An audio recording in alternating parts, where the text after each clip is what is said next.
Hello दोस्तों, कैसे हैं आप लोग। तो हम लोग चलिए शुरू करते हैं।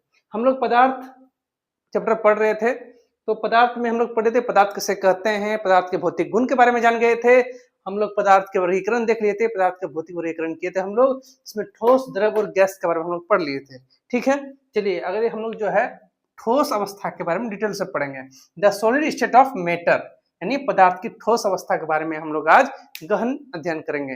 ये जो क्लास होने वाली है क्लास 9th साथ के साथ साथ क्लास 11th के लिए उपयोगी तो है ही, साथ में कंपटीशन तैयारी कर रहे हैं रेलवे का, एसएससी का, जैसे बीपीएससी का और पीसीएस एग्जाम में भी ये फायदेमंद होने वाला है। ठीक है, चलिए शुरू करते हैं। पदार्थ की ठोस अवस्था। ठोस अवस्था मतलब क्या होता है? पदार्थ जो है हम लोग जानते हैं कि मजबूत होता है और इसका कण जो होता है हमेशा सटा हुआ रहता है। पदार्थ के कण जो होते हैं बहुत सटे हुए होते हैं। इनके कणों के बीच जो है रिक्त स्थान जो होता है नगण्य के बराबर होता है, यानी नहीं के बराबर होता है। ठीक है, इनके जो कण हैं बहुत सटे हुए होते हैं। इनके बीच जो अंतर आणविक बल बहुत ज्यादा है, इनमें जो इंट्रामोलिकुलर फोर्स है बहुत ज्यादा है। ठीक है ना, और इसके बीच का जो है जो दो अणुओं के बीच, दो कणों के बीच जो स्थान है वो बहुत कम है। इसके कारण से इसके जो कण है इधर उधर हिल डुल नहीं सकते हैं, इधर उधर जा नहीं सकते हैं। हाँ, बस बहुत यदि विरामावस्था में रहेंगे तो बस कंपन करेंगे। क्या करेंगे? कंपन करेंगे, लेकिन हिल डुल नहीं सकते हैं। तो आज हम लोग पढ़ेंगे पदार्थ के भौतिक गुण जो है, ठोस अवस्था के कुछ भौतिक गुण जो होते हैं उसके बारे में पढ़ेंगे। ठीक है, ठोस अवस्था के भौतिक गुण हेडिंग दे दीजिए, ठोस पदार्थ के सामान्य गुण। ठोस पदार्थ के सामान्य गुण के बारे में आज हम लोग चर्चा करेंगे। इनका जो जनरल कैरेक्टर है, general character of solid matter. ठीक है, general character of solid matter. ठीक है, पहला है आकृति और आयतन। क्या है? आकृति और आयतन और आयतन। इंग्लिश में बोले तो शेप एंड वॉल्यूम। इंग्लिश में क्या होगा? Shape and volume. ठीक है, जो आकृति और आयतन, इसका मतलब समझिए, जो इसका जो हम आपको क्या बोले कि इसका जो कण है इतना सटा हुआ है, इतना सटा हुआ है कि हिलडुल नहीं सकता। इसका जो आकृति होगा जैसा है वैसा ही रहेगा, इसके आकृति में कोई बदलाव आ ही नहीं सकता है। समझ में आ गया? इसका जो आकृति है जैसा है वैसा ही रहेगा, और इसका आयतन वो जैसा है अपना स्वरूप चेंज कर ही नहीं सकता है, वो अपना स्वरूप कभी बदल ही नहीं सकता है। इसलिए इसका आकृति और आयतन हमेशा सेम रहेगा, यानी निश्चित रहेगा। क्या रहेगा? निश्चित रहेगा। ठीक है, मतलब वेरी करेगा ही नहीं, जैसा है वैसा ही रहेगा। मतलब अपन जैसा है अपन ही ठीक है, वैसा ही ठीक है, वैसा ही रहने का है। समझ में आ गया? चलिए, जैसे मान के चलिए किताब एक ठोस पदार्थ है कि नहीं? हम लोग मारते हैं, चोट लगता है, किताब को मारना नहीं चाहिए, माँ सरस्वती है, लेकिन किताब भी क्या है? ठोस है। जैसे लकड़ी, लकड़ी का ठोस है कि नहीं? लकड़ी ठोस है। लोहा ठोस है कि नहीं? बिल्कुल ठोस है, ठोस है, चोट लगा। दीवार ठोस है कि नहीं? बिल्कुल ठोस है। ठीक है, फिर एक मान के चलिए आपके मन में आएगा कि रबड़ बैंड, रबड़ बैंड कि सर हम लोग टान दिए तो अपना आकृति बदल रहा है सर, इसको हम रबड़ को ठोस बोलेंगे कि नहीं बोलेंगे? तो समझिए मेरे बच्चे, जो रबड़ है, रबड़ हम लोग रबड़ को पूरा खींच दिए, लंबा हो गया, क्या लंबा ही रह जाता है? नहीं ना, जब उसको छोड़ देंगे तो फिर वापस उसे अपने आकार में आ जाएगा नहीं? नहीं, रबड़ में एक खिंचाव बल होता है, उसको खींचे फिर उस बल को हटा देंगे फिर अपने स्वरूप में आ जाएगा। तो उसका आकृति चेंज हो गया? नहीं ना। फिर आप बोलिएगा सर चीनी है, हम लोग चीनी रखते हैं, कभी छोटा डब्बा में रख लिए, कहीं बड़ा डब्बा में रख लिए, तो चीनी को सर हम लोग कैसे बोलेंगे? तो अपना आकृति चेंज कर रहा है। तो मेरे रसगुल्लों, क्या आकृति जो चीनी का जो आकार वो चेंज हुआ? चीनी का आकार चेंज हुआ? नहीं ना। वही बात है। और बोलता है कि जो भी है उसका आकृति, जो भी ठोस होगा उसकी आकृति निश्चित होगी। क्या होगी? उसकी आकृति निश्चित होगी। चलिए हम लोग सेकंड जाते हैं, अब इसके घनत्व के बारे में जानते हैं। जो ठोस है, ठोस पदार्थ का जो घनत्व है उसके बारे में जानेंगे। घनत्व, जो ठोस पदार्थ का जो घनत्व जो होता है बहुत उच्च होता है। ठोस घनत्व क्या होता है? उच्च होता है। उच्च मतलब हाई। समझ में आ गया? ठोस पदार्थ का घनत्व क्या होता है? उच्च यानी हाई होता है। पहले हम जानते हैं घनत्व कहते किसको है, उसके बाद बताएंगे उच्च है कि नहीं। सुन लीजिए पहले, घनत्व बराबर क्या होता है? घनत्व इसको इंग्लिश में कहते हैं डेंसिटी। क्या कहते हैं? डेंसिटी बराबर क्या होता है? द्रव्यमान बटे आयतन। क्या होता है? द्रव्यमान बटे आयतन। इंग्लिश में बोले तो मास बाय वॉल्यूम। क्या बोलना है? मास बाय वॉल्यूम, यानी द्रव्यमान बटे आयतन। घनत्व बराबर क्या होता है? द्रव्यमान बटे आयतन।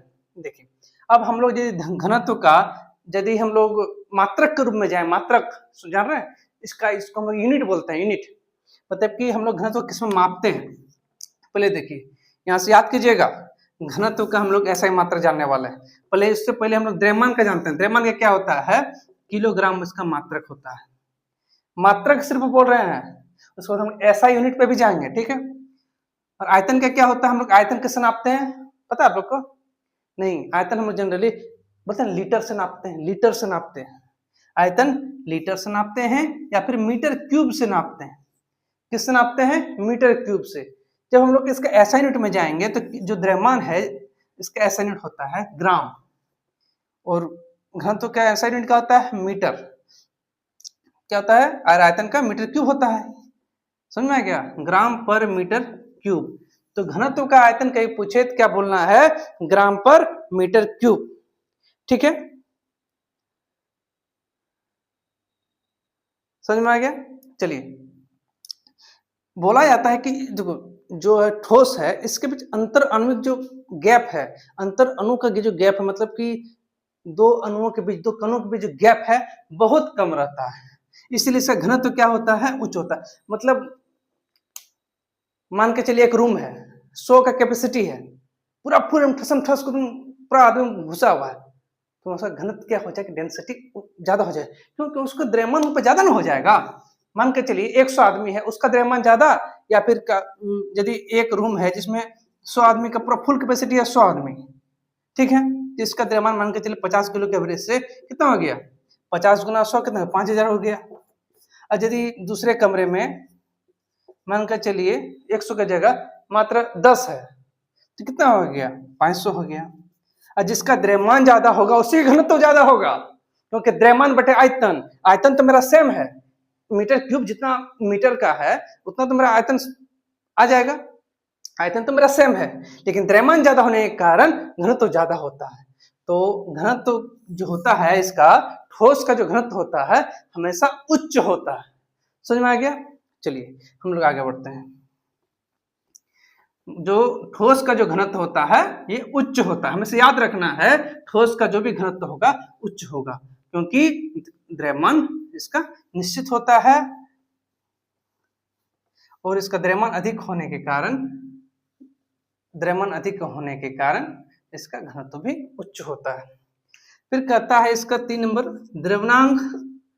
द्रव्यनांक एवं क्वथनांक।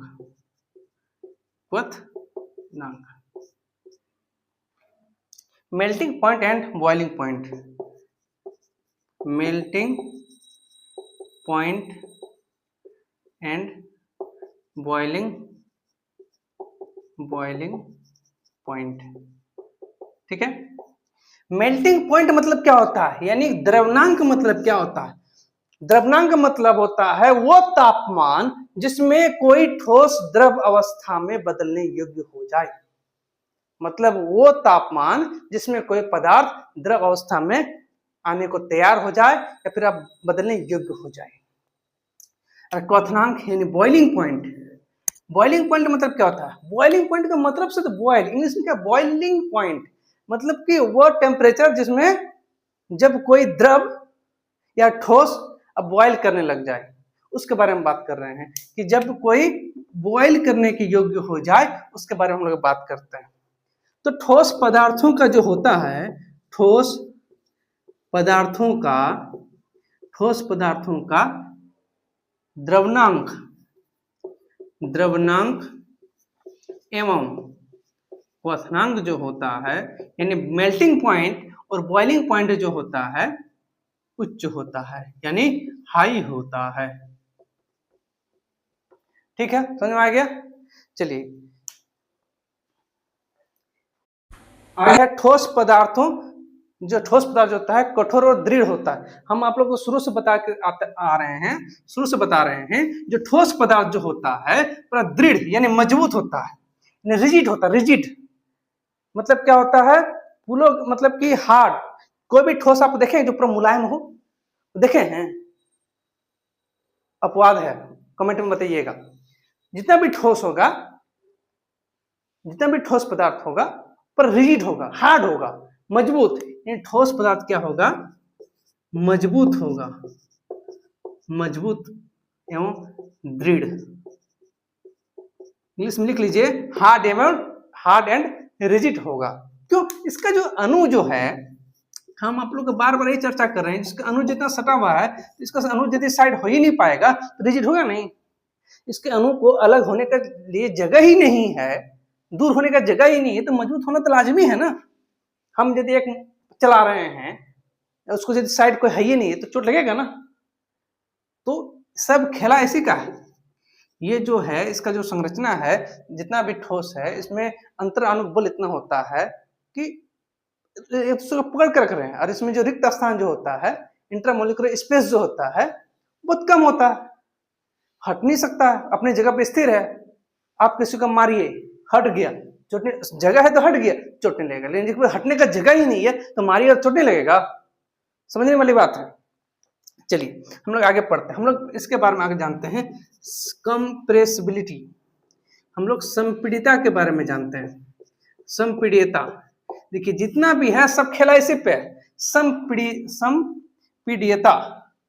पीड़िता। चलिए कंप्रेसिबिलिटी, संपीड़िता। देखिए आप देखे हैं कि किसी लकड़ी का टुकड़ा पर दाब के छोटा कर दिए? कभी देखे हैं? संभव है? बोलिए। अब मान के चलिए कोई लोहा का टुकड़ा है इतना बड़ा, चट्टा कर दिए हाथ से, संभव है? नहीं, क्योंकि उसमें इंटरमोलिकुलर स्पेस कम है, ये नहीं है, बहुत नगण्य है, तो कहां से अपना करेगा? संभव है? नहीं ना, संभव है। लेकिन कुछ जो पदार्थ होता है, जैसे मान के चलिए पावरोटी हो गया, हम लोग उसको ही कर देते हैं। कैसे? क्योंकि उसके अंदर हवा भरा रहता है। ये सब अपवाद में आता है। जैसे पावरोटी को हम लोग दाब देंगे तो हो जाएगा, क्यों? क्योंकि उसके अंदर हवा भरा रहता है, दाबते हैं तो हवा निकल जाता है। समझ में आ गया? सब अपवाद है, उस पर ध्यान नहीं देना है, तो अपवाद में उसको रखना है। ठीक है, संपीड़िता हो गया। अब हम लोग पांचवा पे जाते हैं, बहाव। क्या है? बहाव। पांचवा, 4 5 हो गया। हम लोग जाते हैं 6 नंबर, बहाव, फ्लो। राइटिंग मेरा थोड़ा खराब है बाबू, थोड़ा ध्यान सब में मत दीजिएगा, राइटिंग थोड़ा सर का खराब है। अब बताइए, ठोस पदार्थ जो होता है, आप एक जगह रख दीजिएगा तो बह जाएगा। यदि हम मान कर चलिए इतना बड़ा सोना का ढेला रखे हैं, एक जगह रख देंगे तो अपने से चल जाएगा। सोना का ढेला रखे, मान के चलिए लोहा का टुकड़ा रखे इतना बड़ा, इसको रख दे, बह जाएगा? नहीं बहेगा, क्योंकि इसमें जो बहाव की प्रवृत्ति जो है, बहाव का गुण है ये नहीं है ठोस में। जैसे पानी रख दीजिए, पानी तो बह जाता है, हवा बहने लगता है, जो भी तरल है वो बहता है, लेकिन जो ठोस है उसमें बहने का गुण नहीं पाया जाता है। ठीक ना? इसमें हम लोग क्या लिखेंगे? ठोस पदार्थों में बहाव की प्रवृत्ति नहीं होती है। क्या लिखिएगा? ठोस पदार्थों में बहाव की प्रवृत्ति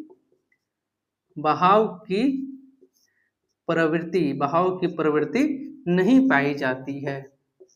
नहीं पाई जाती है। ठीक, फटाफट जो भी लड़के कॉपी में लिख रहे हैं, यदि स्पीड से लिख नहीं पा रहे हैं तो वीडियो को रोक के लिखिएगा, और जो उसको स्पीड ज्यादा लग रहा है या कम लग रहा है तो यूट्यूब का जमाना है, कम स्पीड कम ज्यादा कर सकते हैं।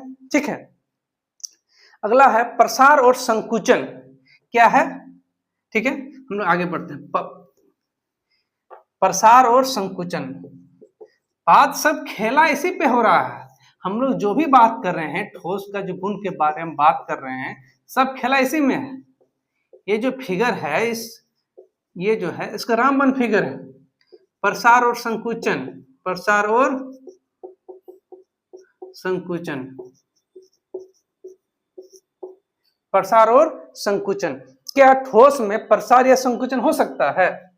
क्यों नहीं होगा ना, क्योंकि उसका जो कण इतना सटा हुआ है न, इसका जो बल इतना टाइट से बल अपने एक दूसरे को खींच के रखा है, न इसको हम खींच सकते हैं, मतलब इसको हम जरा लंबा कर सकते हैं, नहीं कर सकते हैं। आप बोलिएगा सर लोहा का पीट पीट के तो लंबा क्या जा सकता है, उसमें एक्स्ट्रा फोर्स लग रहा है, हम उस पर टेम्परेचर दे रहे हैं, उस पर एक अलग टर्म एंड कंडीशन पे है। नहीं क्या सिंपल, आप सिंपल लोहा को लंबा कर दीजिएगा या फिर कर दीजिएगा, संकुचन कर दीजिएगा, संभव नहीं ना है, वही ना बात है। चलिए, और एक आठवां है ऊर्ध्वपातन। ऊर्ध्वपातन, इसके बारे में कौन कौन बच्चा जानते हैं बताइए? इसको इंग्लिश में कहते हैं सब्लिमेशन। क्या कहते हैं? सब्लिमेशन। इसके बारे में कौन कौन बच्चा जान रहे हैं बताइएगा। आप देखिएगा कि घर में यदि कपूर रखा हुआ है, कुछ देर बाद कपूर उड़ के खत्म हो जाता है, होता है कि नहीं? आप देखिएगा। फिर नौसादर के बारे में जान रहे हैं? अमोनियम क्लोराइड, नौसादर, ये सब जो है, कपूर हो गया, नौसादर हो गया, ये सब जो कुछ पदार्थ है इसमें ऊर्ध्वपातन होता है। जैसे देखिए कपूर जो है हम लोग गोल घर में गोल गोल रखा हुआ है, ये क्या है? ठोस है। ये क्या करता है? डायरेक्ट गैस में बदल जाता है। कैसे बदलता है? गैस में। कभी कपूर को गलते हुए देखे हैं? नहीं ना देखे हैं। यानी जब कोई ठोस द्रव अवस्था में बदले बिना गैस में बदल जाए उसको ऊर्ध्वपातन करते हैं। क्या कहते हैं? ऊर्ध्वपातन करते हैं। मतलब कोई सॉलिड है, लिक्विड फॉर्म में आए बिना गैस में बदल जाए। जैसे जनरल नियम क्या है, कोई सॉलिड है वो पहले लिक्विड में आएगा, सॉलिड है तो लिक्विड में आएगा, फिर गैस में आएगा। लेकिन कोई डायरेक्ट सॉलिड से गैस में आ जाए, इसको सब्लिमेशन करते हैं, इन ऊर्ध्वपातन करते हैं। समझ में आ गया? बहुत इंपॉर्टेंट चीज है। इसके उदाहरण में लिख लीजिएगा, कपूर, कैम्फर और नौसादर। ठीक है, नौसादर का सूत्र अपने कमेंट बॉक्स में लिखना है। ठीक है, नौसादर का सूत्र क्या होगा आपको कमेंट बॉक्स में लिखना है। चलिए, अगला है विसरण, डिफ्यूजन। हम लोग अब इसका अंतिम जो हम लोग गुण जान रहे हैं, डिफ्यूजन के बारे में जानेंगे। किसके बारे में जानेंगे? डिफ्यूजन के बारे में। गर्मी बहुत ज्यादा है, बाप रे बाप। डिफ्यूजन यानी विसरण। आप बताइए, इसमें ठोस का ऐसा गुण है जो ठोस पदार्थ किसी दूसरे ठोस पदार्थ में विसरित नहीं होता है। कहने का मतलब है कि यदि लोहा और चांदी के साथ रख दें, क्या लोहा चांदी में बदल जाएगा या चांदी लोहा में बदल जाएगा? इस तरह हुआ इस तक संभव होता है? नहीं, संभव ही नहीं है, क्योंकि लोहा जो ठोस पदार्थ है इसमें विसरण का गुण पाया नहीं जाता है। इसमें विसरण का गुण नहीं पाया जाता है। लेकिन एक अपवाद है, अपवाद हर जगह है, यहाँ भी एक अपवाद है। ठीक है, जैसा Cu है, Cu मतलब कॉपर। सब भूल गए आप लोग नहीं? Cu मतलब क्या होता है? कॉपर। कॉपर को हिंदी में क्या कहते हैं? तांबा। प्लस Zn, Zn मतलब जिंक। क्या होता है? जिंक, जिसको जस्ता भी कहते हैं। जब ये दोनों को साथ में रख देंगे तो बहुत दिनों बाद इसमें विसरण की क्रिया होने लगती है। ये अपवाद है, इसका गुण इसमें, इसका गुण उसमें चले जाता है। समझ में आ गया? तो आज हम लोग पढ़ लिए ठोस अवस्था पूरा डिटेल, यानी पदार्थ की जो ठोस अवस्था है हम लोग आज उसका डिटेल अध्ययन कर लिए। कहीं भी यदि किसी को समझने में दिक्कत हुआ हो या समझ नहीं पाए हैं तो कमेंट बॉक्स में बताइएगा, मैसेज कीजिएगा, डिटेल से बताएंगे। ठीक है, यदि समझने में दिक्कत हो तो कमेंट कीजिएगा। और जो भी देख रहे हैं यूट्यूब पे देख रहे हैं तो इसको जरूर लाइक कीजिएगा, सब्सक्राइब कीजिएगा। और यदि आप लोग को अच्छा लग रहा है कि सर अच्छा पढ़ा रहे हैं तो सपोर्ट कीजिए यार, अपने दोस्तों को शेयर कीजिए कि सर अच्छा पढ़ा रहे हैं, यूट्यूब पे नए-नए हैं लेकिन अच्छा पढ़ाते हैं, तो शेयर कर दीजिएगा। ठीक है ना? इससे हमको भी प्रोत्साहन मिलेगा। थैंक यू बच्चों, थैंक यू दोस्तों। चलिए, हैव ए गुड डे।